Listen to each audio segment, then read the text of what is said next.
মা ও মেয়েকে বাড়িতে একা পেয়ে দুজনের সাথেই রাতে ৪ বার কাজ করলাম। আজ আমি আপনাদের সাথে আমার জীবনের একটি সত্যি গল্প শেয়ার করতে যাচ্ছি। আমি অল্প বয়সেই বিধবা হয়ে যাই। তাকে একাকিত্ব এবং জীবনের দায়িত্বের বোঝা বহন করতে হয়। আমার পরিবার এমন ছিল না যে আমাকে আবার বিয়ে করতে বলবে। যা হবার তা হয়ে গেছে। আমি ৩৬ বছর বয়সী এবং আমার নাম মায়া। খুব অল্প বয়সে আমার বিয়ে হয়েছিল। আমার মেয়ের জন্ম অল্প বয়সেই হয়েছিল এবং আজ সে ১৮ বছরের। আমি এখনও আমার বয়সের চেয়ে অনেক ছোট দেখাই। আমার শরীর এমন যে আমার আসল বয়সের অর্ধেক মনে হয়।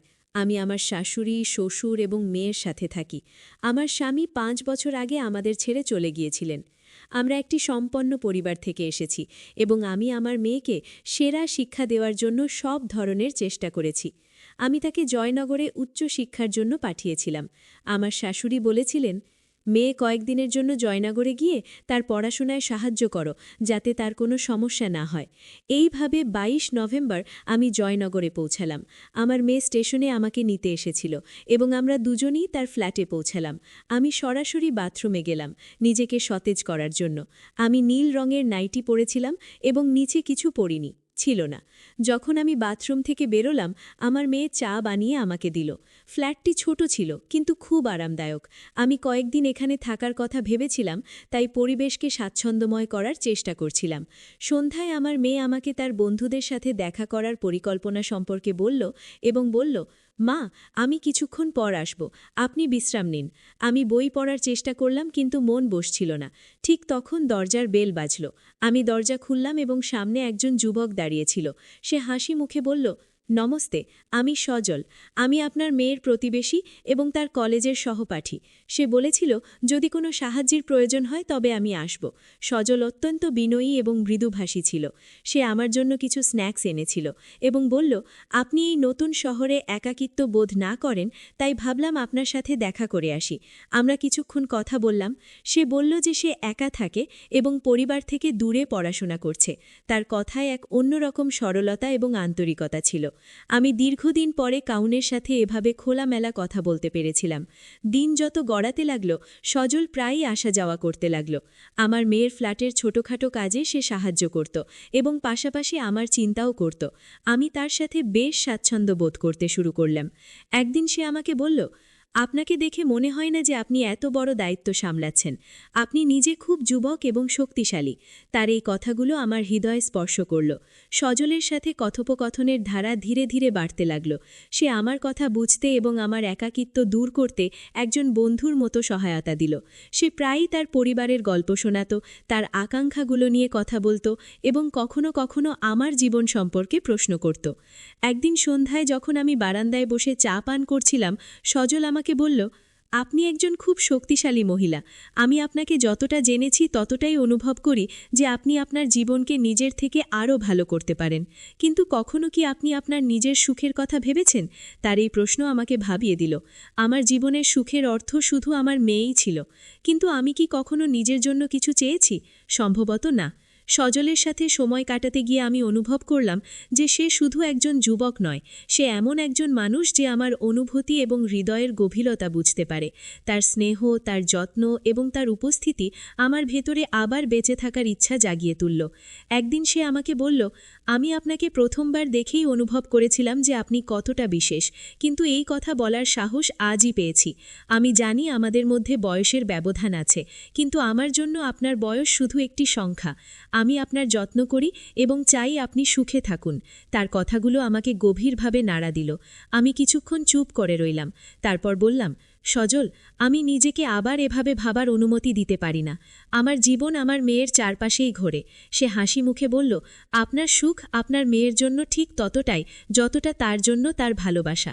আপনি যদি সুখে থাকেন তবে সেও সুখে থাকবে। শুধু একবার আপনার হৃদয়ের কথা শুনুন। এটা প্রথমবার ছিল যখন কেউ আমাকে এভাবে কথা বলেছিল। সজল আমাকে আমার একাকিত্ব থেকে বেরিয়ে আসার পথ দেখিয়েছিল। কিন্তু আমি কি আমার দায়িত্ব এবং সমাজের বন্ধন অতিক্রম করতে পারব? সজলের কথাগুলো আমার মনে এক ধরনের আলোড়ন সৃষ্টি করেছিল। আমি চাইলেও সেই কথাগুলো উপেক্ষা করতে পারছিলাম না। আমি ভেবেছিলাম, আমার কি নিজের সুখের কথা ভাবার অধিকার আছে? পরের কয়েকদিন আমি বেশ বিভ্রান্ত ছিলাম। সজল আমার সাথে খুব স্বাভাবিকভাবে কথা বলতো, কিন্তু আমি নিজেকে একটু দূরে রাখা শুরু করলাম। আমি চাইনি যে আমার মনে কোনো আশা জাগুক। আমার মেয়েটাই আমার সংসার ছিল, আর আমি চাইনি যে সে আমার কোনো কারণে অস্বস্তি বোধ করুক। কিন্তু সজলের ধৈর্য অসাধারণ ছিল। সে কখনো আমার উপর কিছু চাপিয়ে দেয়নি। সে সবসময় আমার চাওয়ার মূল্য দিত এবং আমাকে বারবার এই বিশ্বাস দিত যে তার ভালোবাসা সত্যি এবং স্বাভাবিক। একদিন আমার মেয়ে আমাকে বলল, মা, তুমি কিছুটা বিচলিত দেখাচ্ছ। সজল কাকাও জিজ্ঞেস করছিলেন তুমি ঠিক আছো কিনা। আমি একটু আশ্চর্য হলাম। সজল কাকা? সে হেসে বলল, হ্যাঁ, সে আমার জন্য বড় ভাইয়ের মতো। সে তোমার খুব যত্ন নেয়। তুমি কি তার উপর রাগ করেছ? আমি আমার মেয়েকে জড়িয়ে ধরে বললাম, না বেটা, আমি শুধু আমার পুরনো দিনগুলোর কথা ভাবছিলাম। সেই দিন আমি বুঝতে পারলাম যে আমার মেয়ে কতটা বুদ্ধিমান হয়ে উঠেছে। হয়তো সে আমার জীবনে কোনো নতুন পরিবর্তনকে মেনে নিতে প্রস্তুত ছিল, কিন্তু আমি তখনও নিজেকে নিয়ে সন্দেহান ছিলাম। কিছুদিন পরে সজল আমাকে বলল, আমি যদি তোমার বিভ্রান্তির কারণ হয়ে থাকি তাহলে আমি নিজেকে দূরে রাখতে পারি, কিন্তু এটুকু বলবো, তোমার সুখ আমার কাছে গুরুত্বপূর্ণ। তুমি যেমন আছো তেমনি আমার জন্য বিশেষ। শুধু এটা জেনে রাখো যে আমার চাওয়াগুলো কখনো বদলাবে না।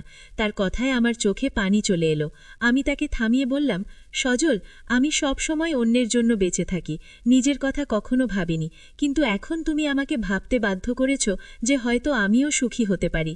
সে আমার চোখের দিকে তাকিয়ে বলল, তাহলে শুধু তোমার হৃদয়ের কথা শোনো, বাকি সব আমি সামলাবো। সেই দিন আমি সিদ্ধান্ত নিলাম যে আমি আমার হৃদয়ের কথা শুনব। আমি আমার মেয়ের সাথে এই কথা শেয়ার করলাম।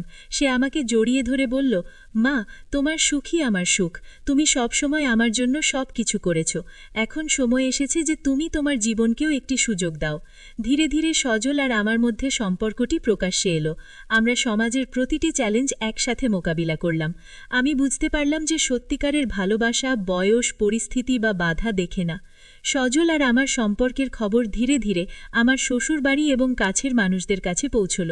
আমি ভেবেছিলাম এটার বিরোধিতা হবে, কিন্তু সত্যি কথা হলো আমি এখন নিজেকে এতটাই শক্তিশালী অনুভব করছিলাম যে কারোর নেতিবাচক মতামতের ভয় ছাড়াই আমি আমার সিদ্ধান্তে অটল থাকতে পারব।